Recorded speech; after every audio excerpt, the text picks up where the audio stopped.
Change does not come quickly in these hills.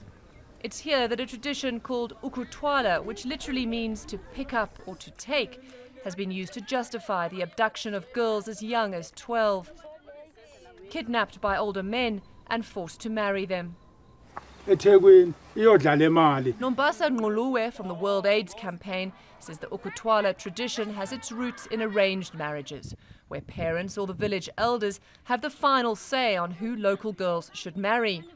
Even though many girls were too young to get married, parents often turn a blind eye, as long as some form of bride price or lobola was paid. What is happening, the young girl got abducted and forced to marry this guy.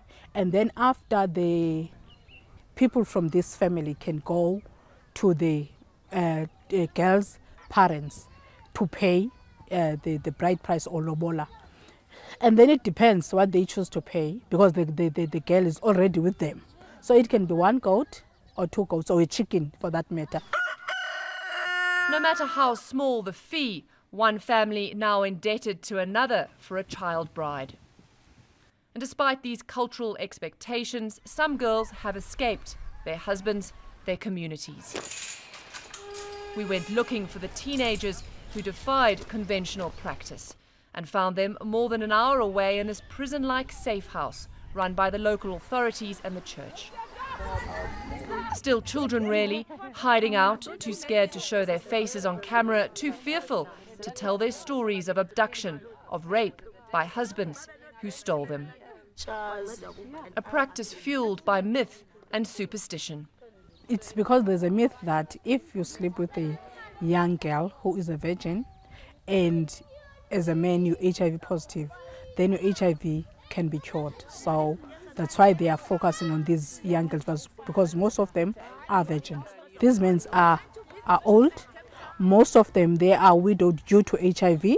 So in the practice, in the first day, when the girl is brought into the house, the first day he has to sleep with this man. So there are chances that she will get infected with HIV. So there's a spread. When the men of Kwatele started taking younger and younger wives, virgins, these village elders didn't reckon on the backlash from the outside world. A world far removed from what they're used to here. No electricity, running water, or women's and children's rights. A village elder tells me everybody here in Kwatele didn't know that ukutwala is against the law. This has disturbed them a lot, so much that they feel they do not have rights anymore. These days, rights are for women only, and the government. But still the men now admit they were wrong. He said what we learned is that it was disturbing that 14 and 15-year-olds were getting married. In the past, 18-year-olds and above would be the ones ready, eligible to be twala'd. That's where the mistake was, and we even apologized for that.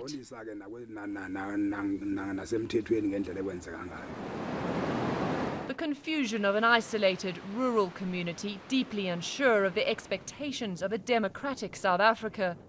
In these remote parts, the clash between traditional culture and the constitution plays out every day in these homes across these hills. Nombasa and many other organizations have spent many hours talking to the men, trying to make them understand that the rules are different now. And their campaigns seem to have succeeded. Up until now, there's no case that has been reported of the ukutwala practice. So it looks like we're winning. But then the next battle is to get these girls back home, where people blame them for betraying their culture. They see them as being rebellious, uncontrollable, because they're not obeying the rules of the parents or the rules of the community. A community unsure of how to deal with girls who now know they have the right to make their own choices. Robin Kerner, Kwatele, in the Eastern Cape, South Africa.